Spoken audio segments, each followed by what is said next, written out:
Bonjour à tous, l'invité des Échos aujourd'hui n'a même pas 30 ans et il dirige aujourd'hui la branche française de la société californienne Uber, spécialisée dans le transport de particuliers, le transport un petit peu haut de gamme. Pierre-Dimitri Gorcotti, bonjour. Bonjour. Merci d'être avec nous aujourd'hui. On sait très bien que vous êtes engagé dans une lutte sans merci avec les taxis parisiens. Le gouvernement s'en est mêlé avec plusieurs volte-face. Aujourd'hui, on en est où concrètement ?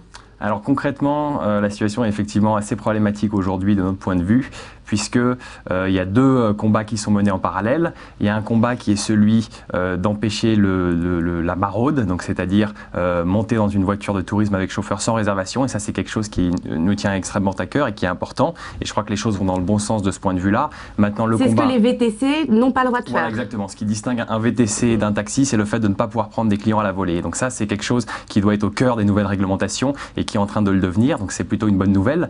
Ce qui nous préoccupe au contraire beaucoup, c'est cette histoire de délai de 15 minutes que vous avez sans doute suivi. L'idée est la suivante, le gouvernement cherche à imposer un délai minimum de 15 minutes entre le moment où vous sortez votre téléphone, vous faites une réservation d'un chauffeur et le moment où vous êtes en droit de monter dans le véhicule. Donc très concrètement, vous commandez une voiture Uber, elle arrive en moyenne en 5 minutes à Paris. Vous avez 10 minutes à attendre debout à côté du véhicule, à ne rien faire. Et ça, c'est quelque chose qui est extrêmement problématique du point de vue des consommateurs, parce qu'évidemment, ça tue complètement l'instantanéité du service, et du point de vue de nos partenaires chauffeurs, parce que c'est un temps perdu énorme. Est-ce que c'est une contrainte que vous comptez respecter ? Alors aujourd'hui, on n'a pas vraiment de vue là-dessus. On essaie au contraire de faire en sorte que le gouvernement se rende compte que c'est un vrai problème, que c'est casser l'innovation, que c'est s'opposer à l'opinion publique et aux consommateurs. Donc on n'a pas encore de décision sur ce qu'on compte faire et ce texte n'est pas sorti aujourd'hui. Est-ce que vous pourriez vous rebeller, c'est-à-dire malgré tout proposer des taxis en moins de 15, enfin des voitures avec chauffeur en moins de 15 minutes ? Alors aujourd'hui, il est évident qu'on ne changera pas notre application. Vous aurez votre chauffeur devant vous en 5 minutes. Maintenant, si vous avez un texte de loi qui impose une attente, on fera en sorte que cette attente soit respectée. Est-ce qu'il y a des moyens pour vous de contourner la loi ? Vous avez déjà réfléchi à des options ? Non, je pense qu'il n'y a pas de... En fait, le texte de loi aujourd'hui n'est pas sorti, c'est d'ailleurs un décret, donc c'est très difficile de voir ce qui est possible de faire. Donc on n'a pas du tout exploré ces pistes-là. Maintenant, à nouveau, le plus important pour nous aujourd'hui, c'est de faire en sorte que le gouvernement nous entende et entende surtout les consommateurs, l'innovation, les entrepreneurs et agisse en faveur de ces gens-là plutôt que de la défense d'un lobby privé. Oui, c'est-à-dire qu'on a l'impression qu'en tout cas, votre voix porte beaucoup moins que celle des taxis parisiens qui représentent un lobby ultra puissant. Ouais, c'est très clair, il y a deux raisons à cela. La première, c'est le pouvoir de blocage qu'ont aujourd'hui les taxis. On se souvient des différentes réformes qui ont toutes été avortées suite à des grèves de taxis. Et ça, c'est quelque chose qui paralyse complètement les autorités publiques. C'est une chose. Et puis la deuxième chose, il ne faut pas se nier. Il faut pas le nier. Il y a des réseaux, des lobbies qui sont puissants, qui sont installés depuis des décennies en France, qui sont proches des politiques et qui ont aussi leur influence. Et est-ce que vous pensez que les élections municipales ont justement un impact sur ces décisions en ce moment ? Alors c'est possible, c'est difficile à estimer parce qu'en fait ce processus malheureusement est très peu transparent pour nous. Donc c'est difficile de voir un peu quelles sont les forces en jeu, mais je pense qu'il y a un impact, oui. Et quels sont les rapports que vous entretenez avec le gouvernement ? Alors aujourd'hui on a été reçus et on a entretenu des discussions avec le ministère du Tourisme, avec le ministère des Transports, qui ont tous deux semblé entendre le message qui était de dire qu'il y a un problème structurel d'offre de transport à Paris, qu'une solution comme Uber ou comme les autres sociétés de VTC sur le marché va créer des emplois, va permettre des nouvelles solutions de transport innovantes. Donc ce message a été entendu et malgré tout, on se rend compte que le gouvernement est capable de faire un volte-face en moins de 24 heures et d'inverser complètement les mesures sur lesquelles on travaillait.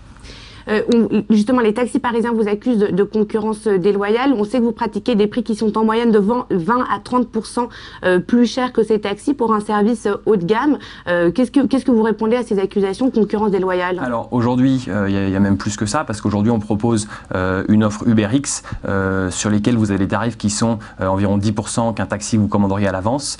Donc c'est une concurrence, oui, mais ce n'est clairement pas une concurrence déloyale. Il y a plusieurs choses. D'une part, vous avez un marché qui est beaucoup trop contraint en termes d'offres de transport, et ça veut dire quand vous augmentez cette offre-là, que vous ajoutez de nouvelles alternatives, vous augmentez également la demande, et donc on n'est pas du tout en train de prendre les clients, c'est une offre qui est complémentaire, on ne prend pas des clients au taxi, on ouvre simplement ce marché-là, et ça fait de cette concurrence une concurrence saine et normale dans tout marché, qui d'ailleurs au passage amène une montée en gamme de tout le secteur, et on le voit aujourd'hui, j'ai vu des taxis sortir, ouvrir la porte à des clients, j'ai vu des sociétés de taxis qui mettent des mécanismes de notation des chauffeurs comme on le fait nous, toutes ces choses-là, c'est des choses qui n'ont n'ont pas été faites pendant 10 ans et qui aujourd'hui soudainement apparaissent. Vous occupez donc du marché français, mais également d'autres pays en Europe. Comment ça se passe l'installation ailleurs en Europe? Est-ce que finalement les règles sont aussi limitées que chez nous? Alors, non, Quel accueil on vous réserve? Alors Hubert, ma responsabilité est celle également de la Suède et des Pays-Bas. On est également en Europe, en Italie, en Allemagne. Je dois dire que le marché français est un petit peu